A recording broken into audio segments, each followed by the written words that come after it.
এক ঝাটকায় আমার হাতটা ছাড়িয়ে দিল, নিজের ঘুমটা সরিয়ে ফেলল। আহ, কি অপূর্ব সুন্দরী আমার বউ, যেন পরীর দেশের রানী। চোখে কাজল, বাঁকা দাঁত, ঠোঁটের নিচে তেল, দ্বিগল কালো ঘন কেশ। উফ, একদম রূপকথার রাজকন্যা। ওদিকে ঘুমটা সরিয়েও বলছে, আলিফা, এতক্ষণ ঘুমটা দিয়ে বসে থেকে আমার অস্বস্তি বোধ হচ্ছে। আমি ওর হাতটা ধরতে গেছি, ঠিক তক্ষুনি, আলিফা, একদম ধরবি না আমাকে। আমি, কি বলছে এসব? স্বামী তার বউয়ের হাত ধরবে না তো কে ধরবে? আর তাছাড়া আমি তোমার স্বামী, তুমি আমাকে তুই করে বলছো কেন? আলিফা, কিসের স্বামী? কে স্বামী? আমি ওর কথা শুনে হতভম্ব হয়ে গেলাম। কি বলো এসব? আমি তোমার স্বামী, আজই তো আমাদের বিয়ে হলো। আলিফা, সরি, আমি তোকে আমার স্বামী মানতে পারবো না। আমি, তোমার মাথা কি ঠিক আছে নাকি পুরাই গেছে? হ্যাঁ, এসব কি বলতেছ? মজা করতেছ আমার সাথে? আলিফা, আরে শোন, তোর মতো ছেলের সাথে আমার মজা করতে হবে নাকি? আমি, বুঝছি, তুমি আমাকে বোকা বানাচ্ছ। আলিফা, তোর মতো ছেলেকে আমি বোকা বানানোর মতো সময় আমার কাছে নাই। আর আয়নাতে নিজের চেহারাটা কোনো দিন দেখেছিস? হ্যাঁ, একদম গেও ভূত, খ্যাত, কাইল্লার চামচিকা। কি আছে? হ্যাঁ, আমার স্বামী হবার মতো কোনো যোগ্যতা নাই তোর মাঝে। আমি ওর কথাগুলো শুনে স্তব্ধ হয়ে গেলাম। কোনো বউ কখনো তার নিজের স্বামীকে এভাবে আঘাত দিয়ে কথা বলে না। ওর কথা শুনে আজ অনেক খারাপ লাগছে। কেননা আমার জন্মদাত্রী মা আমাকে কখনো এভাবে বলা দূরে থাক, কালো অবধি বলেনি। আচ্ছা, মানলাম আমি অসুন্দর, কালো, এটা কি আমি নিজে হয়েছি? এমন তো আমাকে ওই সৃষ্টিকর্তা ভালোবেসেই বানিয়েছে। অনেক খারাপ লাগছে, কান্না পাচ্ছে, তবুও এক ফোঁটা জল বের হতে দিচ্ছি না। নিজেকে শক্ত করে ওরে বললাম, আচ্ছা, আমি কালো, গেঁয়ো ভূত, খ্যাত চামচিকা, এটা কি তুমি দেখতেছ? একটিবার আমার ভেতরের ভালোবাসা দেখবে না?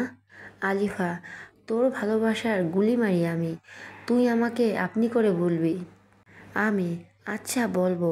আপনি জানেন, আমি না আপনাকে প্রথম দেখাতেই ভালোবেসে ফেলেছি। সেদিন জাদুঘরে দেখার পর থেকে আমি আপনার জন্য পাগল। দয়া করে আপনি আমার ভালোবাসাটা বোঝার চেষ্টা করুন। আমি আপনার জন্য আমাকে চেঞ্জ করে ফেলবো, তবুও আপনি আমাকে কষ্ট দিয়েন না। জীবনের প্রথম কাউকে এতটা ভালোবেসেছি আমি। আপনি আর আমাকে আঘাত করে কথা বলবেন না। আমার ভালোবাসাটা মেনে নিন আপনি। আপনি যা বলবেন আমি তাই করব। আমি আমার লাইফটাকে স্যাক্রিফাইস করে দিব দরকার লাগে, তবুও আপনি আমার স্বামীর অধিকার থেকে বঞ্চিত করবেন না। আলিফা, সরি, আমি তোকে মানতে পারবো না। কারণ হচ্ছে, আমি একজনকে ভালোবাসি। আমাদের 3 বছরের সম্পর্ক। আরও ডাক্তার। তোর মতো সামান্য মেরুন ইঞ্জিনিয়ার পড়ুয়া ছাত্র না, তাও আবার আমার জুনিয়র তুই। তোরে আমি মানতে পারবো না। আমি ওর সম্পর্কের কথা শুনে আর নিজেকে ঠিক রাখতে পারলাম না। চোখের কোণে পানি বেয়ে বেয়ে পড়তেছে। চোখ মুছে কান্না জড়িত কণ্ঠে ওরে বললাম, আচ্ছা, আপনার সম্পর্ক আছে, তাহলে এই কথা আগে কেন বলেননি? আমি কি দোষ করেছিলাম? কেন আমার জীবনটা শেষ করে দিলেন আমাকে? আমারও তো আর 10টা ছেলের মতো বিয়ে করে বউকে নিয়ে সুখের সংসার করার স্বপ্ন ছিল। কেন আপনি আমার সাথে এমন করলেন? আলিফা, আমার কোনো দোষ নেই। আমি কেন তোর মতো ছেলেকে স্বেচ্ছায় বিয়ে করতে যাব? আমার মা আমাকে বলেছে বিয়ে করতে, আর মা ডাক্তারকে মানবে না, তাই আমাকে এত তাড়াতাড়ি হুট করে তোর সাথে বিয়ে বসতে বাধ্য করেছে। আমি, আচ্ছা বুঝলাম সব এখন।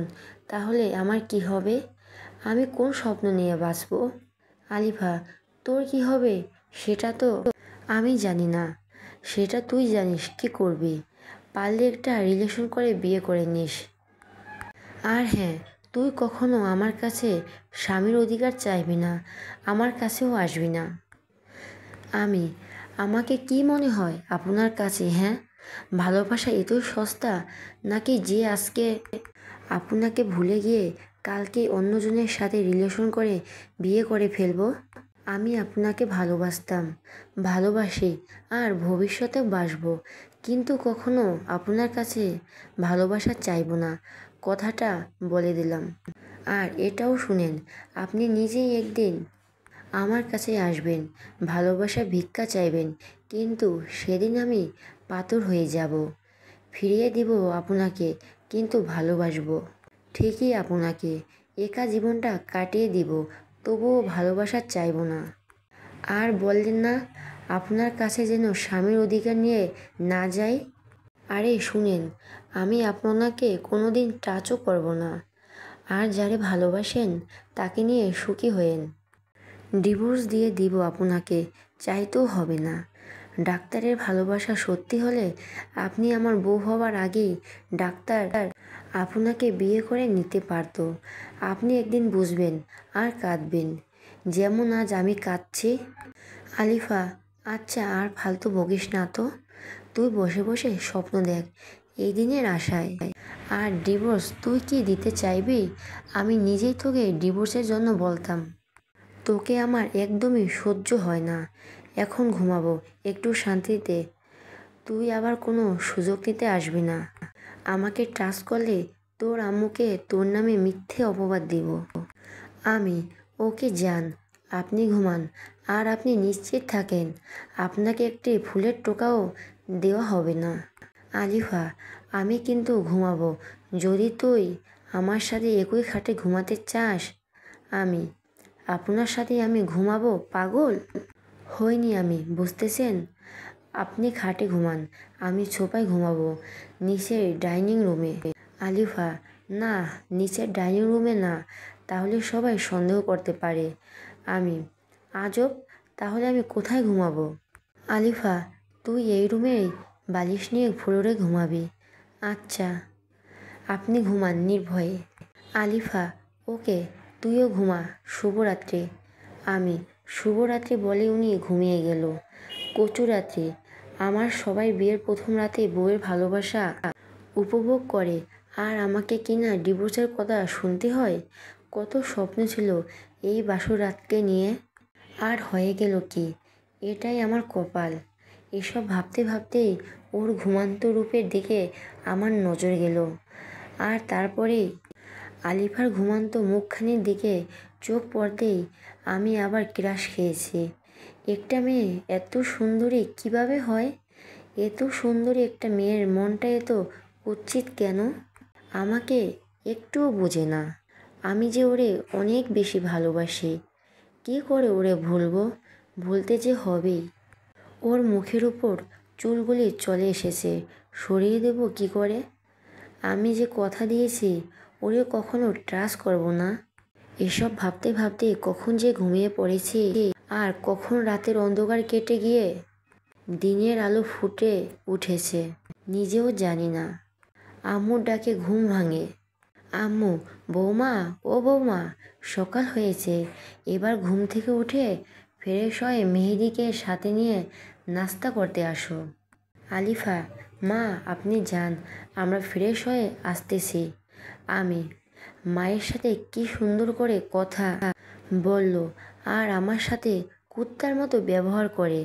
মনে মনে বললাম, আলিফা, ওই গেও ভূত, ঘুম থেকে উঠে ফ্রেশ হয়ে নাস্তা করতে চল। আমি, জি উঠছি।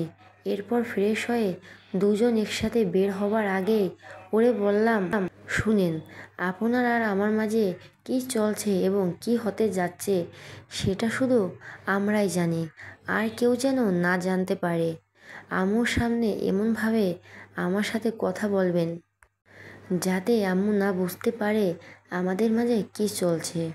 আলিফা, আচ্ছা ঠিক আছে চল। আমি, ওকে চলেন। ডাইনিং রুমে চলে আসছে। আম্মু, মাশা আল্লাহ, বৌমাকে অনেক সুন্দর লাগতেছে। আসো মা, আসো, আমার সাথে বসো তুমি। আমি, বাহ, কি সুন্দর কথা, এক্ষুনি আমার মা আমাকে ভুলে গেছে, নকল বউ মাকে নিয়ে আছে, আবার আদর করে সাথে বসানো হচ্ছে। আমি এখন পর হয়ে গেছি। মনে মনে বললাম, আম্মু, কী রে মেহেদি, তুই কিছু বলছিস না যে? চুপ করে আছিস কেন? আমি কি বলবো, বলার মানুষ তো এসেই গেছে, এখন আমি না বললেও হবে। ক্ষুধা লেগেছে অনেক, খেতে দাও। তারপর খাওয়া দাওয়া শেষ করে যখন উঠবো তখন আম্মু বলছে, শোন, আমি চাইছি তোরা এই মাসের 15 তারিখে হানিমুনে চলে যা।